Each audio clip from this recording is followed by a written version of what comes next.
Team India captain Rohit శర్మకు నేటితో 37 ఏళ్లు నిండాయి. 38వ వడిలోకి ఆయన అడుగు పెడుతున్నాడు. ఈ సందర్భంగా ఎంతో మందికి స్ఫూర్తినిచ్చే అతని లైఫ్ జర్నీ గురించి తెలుసుకునే ప్రయత్నం చేద్దాం. టీమిండియా కెప్టెన్ గా రోహిత్ శర్మ గురించి అందరికీ తెలిసే ఉంటుంది. ఓపెనర్ గా తన మార్కును చూపించి విరాట్ కోహ్లీ తర్వాత ఇండియన్ క్రికెట్ కు పెద్ద దిక్కయ్యాడు. ప్రస్తుతం ఇండియన్ క్రికెట్ కు అతనే బాస్. అలాగే ఐపీఎల్ లో most successful captain. Mumbai Indians ను ఏకంగా 5 సార్లు ఛాంపియన్ గా నిలిపిన లీడర్. అలాగే ఆటగాడిగా రోహిత్ శర్మ ఖాతాలో 6 ఐపీఎల్ టైటిల్స్ ఉన్నాయి. టీమిండియాను 2 సార్లు ఆసియా ఛాంపియన్గా నిలిపాడు. 2023 వన్డే వరల్డ్ కప్లో భారత జట్టును అద్భుతంగా నడిపించి ఏకంగా ఫైనల్ వరకు ఓటమి ఎరుగని జట్టుగా నడిపించాడు.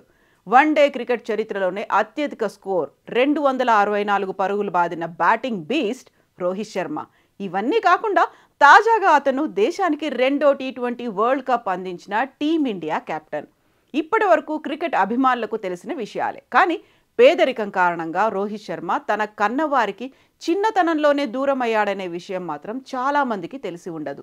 అలాంటి పరిస్థితి నుంచి టీమిండియా కెప్టెన్గా, క్రికెట్ ఐకాన్గా కోట్ల మంది క్రికెట్ ఫ్యాన్స్ను సొంతం చేసుకునే స్థాయికి ఎదిగాడు.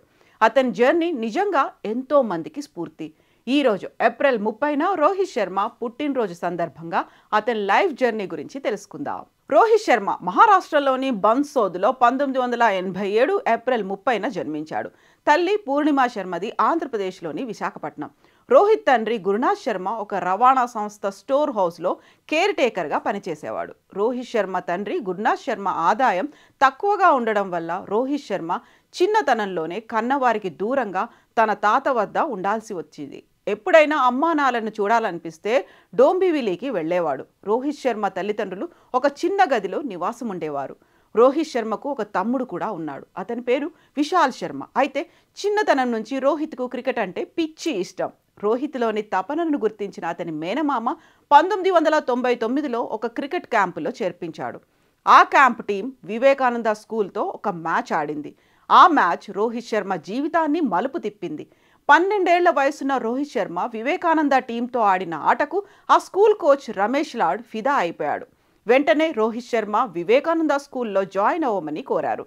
కానీ అంత పెద్ద స్కూల్లో చదివేంత ఆర్థిక స్తోమత తనకు లేదని రోహిత్ కోచ్కు చెప్పడం, వివేకానంద స్కూల్ మేనేజ్మెంట్తో మాట్లాడి రోహిత్ శర్మను ఉచితంగానే స్కూల్లో చేర్చుకోవడంతో పాటుగా అతనికి ₹275 స్కాలర్షిప్ కూడా ఇచ్చేందుకు ఒప్పించాడు. దీంతో రోహిత్కు వివేకానంద స్కూల్లో అడ్మిషన్తో పాటుగా 4 ఏళ్ల పాటు ఉచిత చదువు, క్రికెట్ కోచింగ్ దక్కింది. ఇక్కడి నుంచి రోహిత్ శర్మ వెనక్కి తిరిగి చూసుకోలేదు. 2007 జూన్ 23న ఐర్లాండ్తో జరిగిన మ్యాచ్తో రోహిత్ శర్మ టీమిండియా తరఫున అంతర్జాతీయ క్రికెట్లోకి ఎంట్రీ ఇచ్చాడు. ఆ తర్వాత 2007 సెప్టెంబర్ 19న ఇంగ్లాండ్తో జరిగిన T20 మ్యాచ్తో ధనాధన్ క్రికెట్లో అడుగుపెట్టాడు. కానీ రోహిత్ శర్మ కెరీర్ ఆరంభంలో టీంలో స్థానం సుస్థిరం చేసుకోలేకపోయాడు. 2007లో అంతర్జాతీయ క్రికెట్లో అరంగేట్రం చేసిన అతనికి 2013లో తొలి టెస్ట్ ఆడే అవకాశం దక్కింది. స్టార్టింగ్లో లోయర్ ఆర్డర్లో బ్యాటింగ్ చేసే రోహిత్ శర్మ ఓపెనర్గా మారిన తర్వాత అతని ఆట పూర్తిగా మారిపోయింది.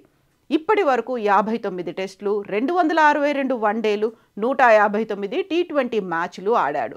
టెస్టుల్లో 4137 పరుగులు, వన్డేల్లో 10,709, T20లో 4231 పరుగులు చేశాడు రోహిత్.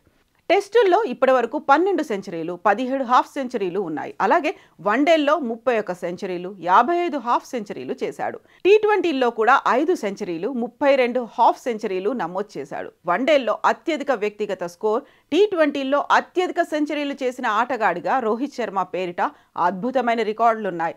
మరి ఎన్నో కష్టాలు దాటి పేదరికాన్ని జయించి ఈరోజు ఇండియన్ క్రికెట్కు బాస్గా మారిన రోహిత్ శర్మ లైఫ్ జర్నీపై మీ అభిప్రాయాలను కామెంట్ల రూపంలో తెలియచేయండి.